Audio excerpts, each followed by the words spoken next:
Dalam 24 jam terakhir, 10 tentara Israel terbunuh di jalur Gaza. Pasukan pendudukan Israel mengaku bahwa mereka telah masuk ke perangkap pasukan perlawanan Palestina. Militer rezim Zionis pada Rabu 13 Desember 2023 mengabarkan bertambahnya korban tewas dari tentara rezim itu dalam operasi darat di jalur Gaza. Menurut pengakuan militer Israel pada Selasa 12 Desember pukul 16.30 waktu setempat, pasukan Israel sedang melancarkan serangan darat di wilayah Al-Sujaya di kota Gaza. Namun mereka malah masuk perangkap pasukan perlawanan Palestina. Mereka yang terperangkap ialah pasukan gabungan unit 53 dan 51 yang terdiri dari Brigade Golani dan personel teknisi. Saat itu IDF sedang menjalankan operasi di sebuah gedung dan wilayah sekitarnya.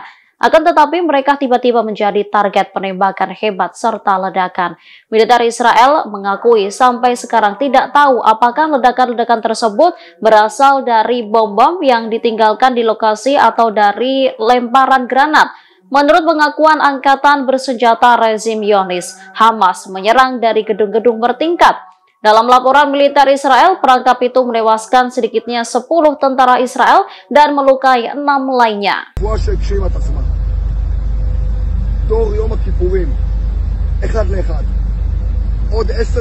Jumlah tentara Israel yang tewas di jalur Gaza semakin meningkat. Pasukan pendudukan yang terbunuh di antaranya Brigade Golani, salah satu brigade elit di Angkatan Darat Israel. Tentara Israel pada Rabu 13 Desember 2023 malam mengakui jumlah tentaranya yang terbunuh sejak dimulainya serangan dengan Hamas telah meningkat menjadi 444 orang. Mereka diantaranya merupakan komandan batalion perwira hingga tentara. Sementara pasukan Brigade Golani yang telah terbunuh sebanyak 82 orang. Media Israel melaporkan di antara 444 tentara yang tewas, 103 orang berpangkat kapten ke atas dan 5 orang perwira berpangkat kolonel. Pada Selasa 12 Desember, 10 tentara Israel terbunuh dan sebagian besar merupakan perwira. Menurut pengakuan militer Israel pada Selasa 12 Desember pukul 16.30 waktu setempat, pasukan Israel sedang melancarkan serangan darat di wilayah Al-Sujaya di kota Gaza. Namun mereka malah masuk perangkap pasukan perlawanan Palestina. Mereka yang terperangkap ialah pasukan gabungan unit 52 dan 51 yang terdiri dari Brigade Golani dan personel teknisi. Saat itu IDF sedang menjalankan operasi di sebuah gedung dan wilayah sekitarnya. Akan tetapi mereka tiba-tiba menjadi target penembakan hebat serta ledakan.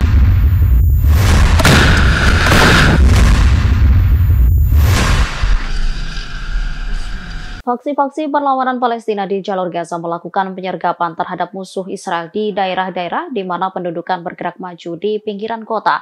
Sejumlah tentara rezim Israel tewas dan kendaraan militernya dihancurkan. Pada Rabu 13 Desember 2023, Brigade Yerusalem bentrok dengan 5 tentara Israel dari jarak nol. Serangan itu diklaim menyebabkan tentara Israel tewas dan terluka di sekitar Masjid Palestina.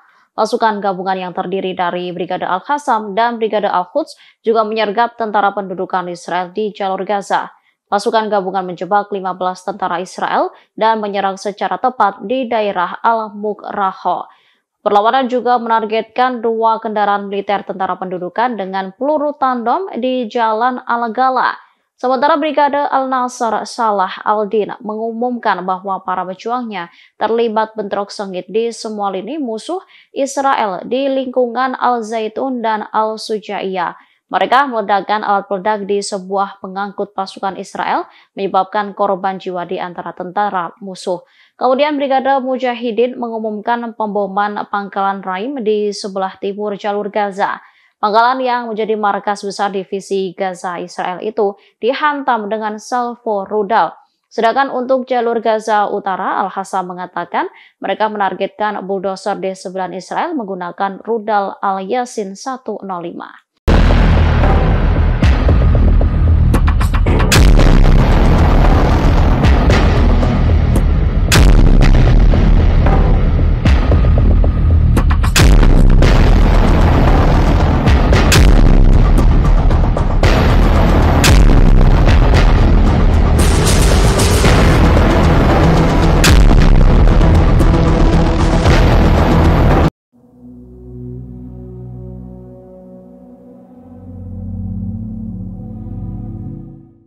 Israel terancam kekurangan senjata di tengah memanasnya perang dengan Hamas di jalur Gaza. Pasalnya, para pejabat Washington telah menangguhkan izin untuk menjual senapan ke Israel.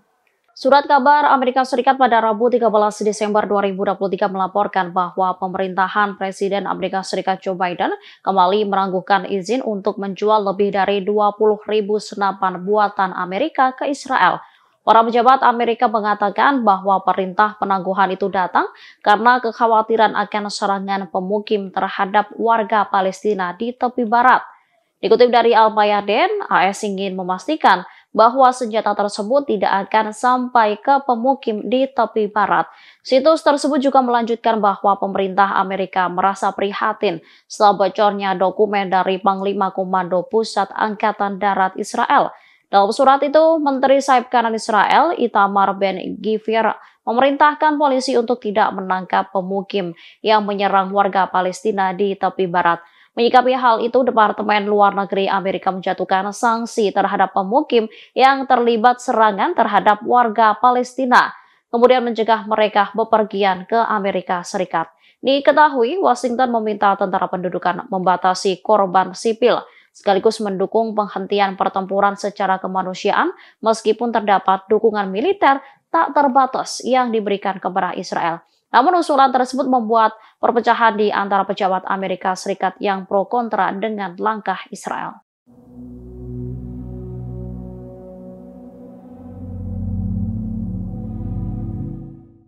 Perlawanan dari Lebanon, Hizbullah berhasil mengecoh Israel. Mereka kemudian meluncurkan serangan mendadak dan menyasar 4 pangkalan militer rezim Zionis. Serangan itu diluncurkan pada Rabu 13 Desember 2023. Sebelum melakukan serangan, Hizbullah mengecoh Israel dengan tidak menunjukkan tanda-tanda akan adanya serangan. Saat pagi hari, wilayah perbatasan di Lebanon Selatan sangat tenang. Namun Hizbullah kemudian meluncurkan serangan bersamaan ke sejumlah pos Israel. Pangkalan militer yang menjadi target serangan itu termasuk Malkia, Nahoura, Sumira, dan Ramya. Pangkalan militer itu diserang menggunakan rudal Burkan dan peluru kendali. Surat kabar Al-Akbar baru-baru ini menulis bahwa perlawanan Lebanon telah menggunakan taktik tertentu yang tidak dapat dihadapi musuh. Selama ini, perlawanan Lebanon telah berhasil menyebabkan kerusakan langsung pada posisi senjata dan sistem militer musuh. Dalam hal ini, media Zionis juga meyakini bahwa Hizbullah masih memiliki keunggulan di utara wilayah pendudukan dan tentara Israel terjebak di wilayah tersebut.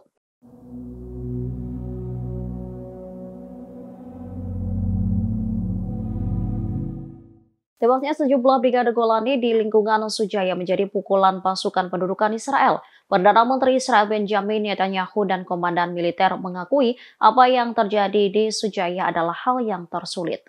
Pada Rabu 13 Desember 2023, para pemimpin politik dan militer Israel menganggap penyergapan terhadap pasukan brigade Golani sebagai hal yang sangat sulit. Diketahui sejumlah pasukan elit Israel tewas setelah terlibat pertempuran sengit dengan Hamas.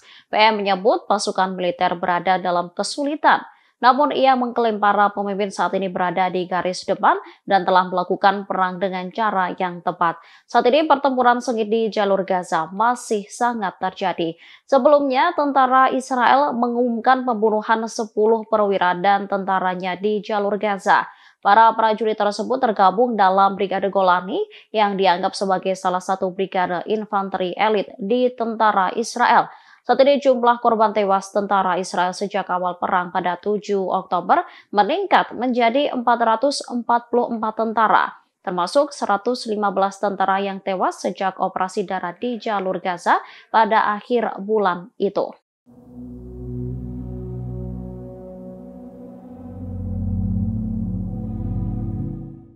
Iran mengeluarkan ancaman ke Amerika Serikat terkait pembentukan pasukan multinasional di Laut Merah. Pentagon disebut akan mengalami masalah luar biasa jika nekat melindungi kapal dari serangan Houthi yang didukung Teheran di lepas pantai Yaman.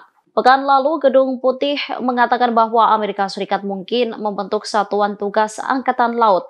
Tujuannya untuk mengawal kapal-kapal komersial di Laut Merah, menyusul serangan-serangan berulang dan meningkat yang dilakukan Houthi. Diketahui Houthi menyerang kapal-kapal yang memiliki hubungan dengan Israel atau berlayar ke wilayah Zionis. Penyerangan itu dilakukan untuk mendukung Palestina dari kejahatan Israel. Menteri Pertahanan Iran Muhammad Reza Astiani lantas memberikan peringatan. Menurutnya, jika Amerika melakukan tindakan yang tak rasional, mereka akan menghadapi masalah yang luar biasa. Lebih lanjut dikatakannya tak ada pihak yang bisa mengambil tindakan di wilayah yang mereka kuasai. Namun Teheran tak merinci apa yang mungkin dilakukan Teheran jika langkah tersebut diambil oleh Amerika. Download Tribun X sekarang, menghadirkan lokal menjadi Indonesia.